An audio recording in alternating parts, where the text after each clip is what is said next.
सूरज पूर्णम का एक गांव था। उस गांव में मोहनलाल अपनी पत्नी कमला के साथ रहता था। मोहनलाल इतना बदनसीब था कि बचपन में ही उसकी माँ का देहांत हो गया था। उस वक्त से वो बहुत अकेला हो गया था और वह लकड़ी काटकर अपना और अपनी पत्नी का गुजारा किया करता था। सुनते हो मोहनलाल, क्या बनाऊं आज? कुछ भी समझ नहीं आ रहा। घर में राशन ही नहीं है। कल मैंने कुछ चावल पड़ोसन से मांगे थे तो उसने थोड़े से चावल मुझे दिए थे। सोचा था कि आज दोपहर वही हो जाएगा, लेकिन जब मैंने भिगो कर रखा तो बिल्ली ने उसमें मुंह दे दिया, जिसकी वजह से वो चावल पूरी तरह से खराब हो गया है। घर में अनाज का एक दाना भी नहीं है और आपकी लकड़ी काटने की वजह से हमारा घर भी नहीं चल रहा। फिक्र मत करो कमला, मुझे अपनी कामयाबी में पूरा भरोसा है। मैं मेहनत कर रहा हूँ, मुझे एक दिन सफल तो जरूर मिलेगा। आप तो चुप ही रहिए। सारा दिन उल्टी सीधी बातें करते हैं, किस्मत के बारे में बोलते रहते हैं, किस्मत को ही कोसते रहते हैं। मैं तो कहती हूँ कोई दूसरा काम देखिए, लकड़ी काट कर हमारा गुजारा नहीं हो पाएगा। आप खेत में काम कर लीजिए या फिर कुछ और काम कीजिए। मैं बाकी औरतों को देखती हूँ कि वो कपड़े और खाने पीने के बारे में सोचती है, लेकिन मैं तो चूल्हा जला भी नहीं पाती। चूल्हे के बारे में ही सोचना पड़ जाता है। आप जाकर कोई ना कोई काम देखिए। ठीक है, अब ऐसे नाराज तो मत हो, हमारी किस्मत ही ऐसी है। मैं आज ही जाऊंगा और कोई नया काम ढूंढूंगा। मोहनलाल बहुत मेहनती था, लेकिन वह लकड़ी काटता तो था, लेकिन इतनी नहीं काट पाता था कि उनका घर चल सके। वह कुछ ही लकड़ी दिन भर में काट पाता था और उनसे उनका गुजारा बहुत मुश्किल से होता था। दोनों अपनी किस्मत को ही कोस रहे थे। तभी उनके दरवाजे पर किस्मत ने खटखटाया।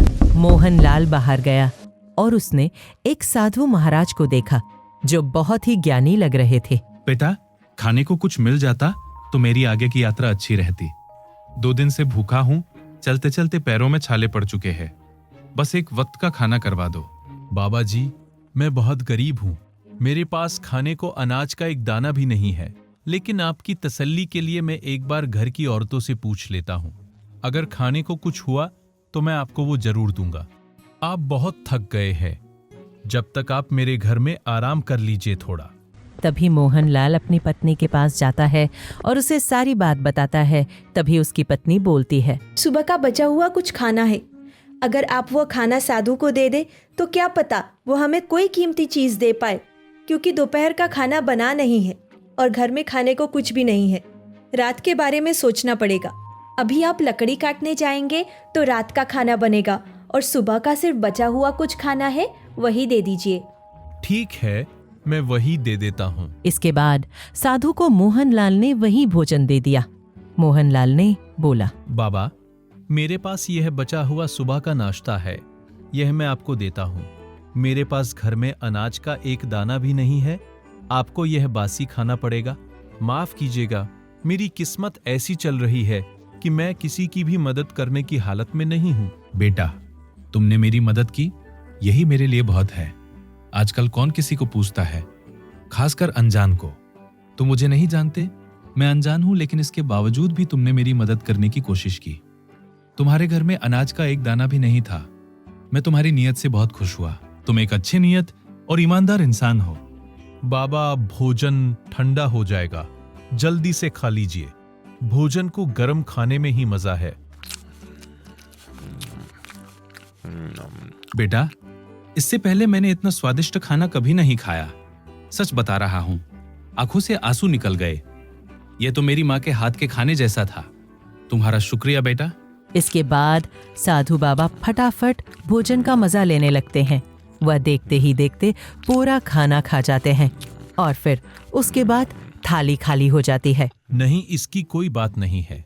मैं आपकी मदद कर सका, यही मेरे लिए खुशी की बात है, क्योंकि मैं जिस हालत में हूं, मैं तो अपनी भी मदद नहीं कर सकता, तो दूसरे की क्या करूंगा। देखो बेटा, मैं बहुत सालों से तपस्या कर रहा हूं और मेरे पास बहुत सी शक्तियां हैं जिनसे मैं लोगों की मदद करता हूं।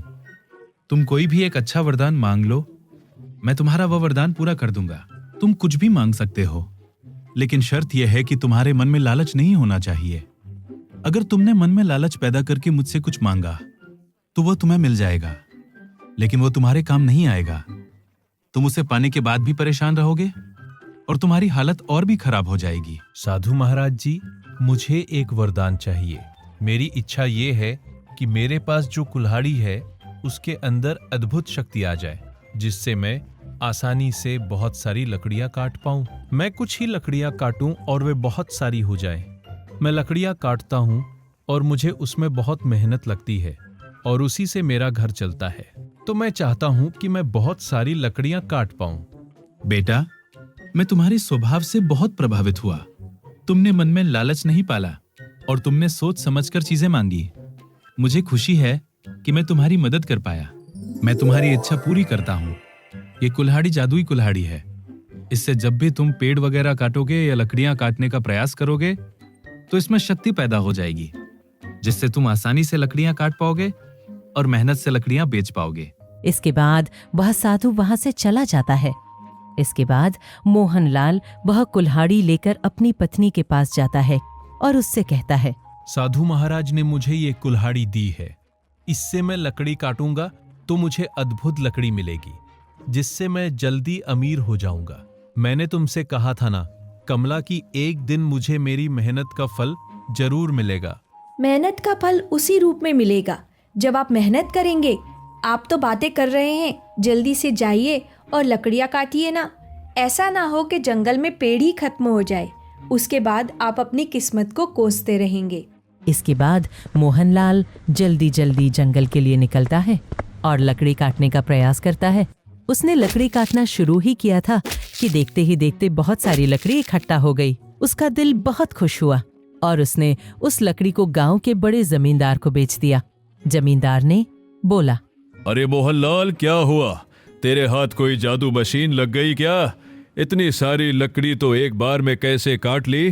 पहले तो तू 5-6 लकड़ी ही रोजाना ला पाता था, जिससे तेरा गुजारा हो रहा था। आज तो तूने ठीक ठाक लकड़ी काटी है और सबसे पहले मुझे बेचने के लिए आया है।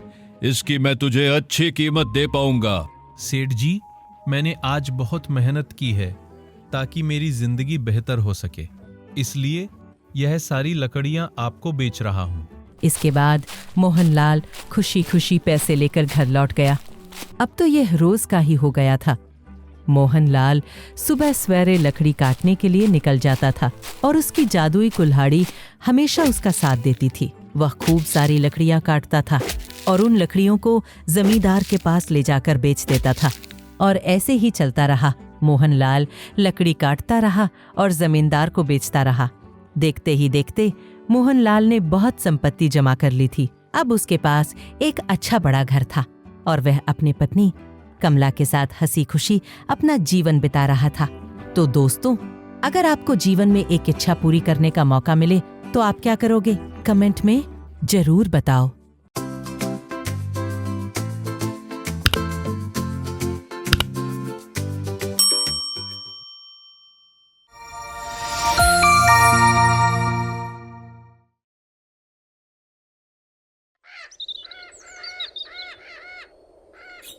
एक बार की बात है, एक किसान अपने खेत की तरफ जा रहा था।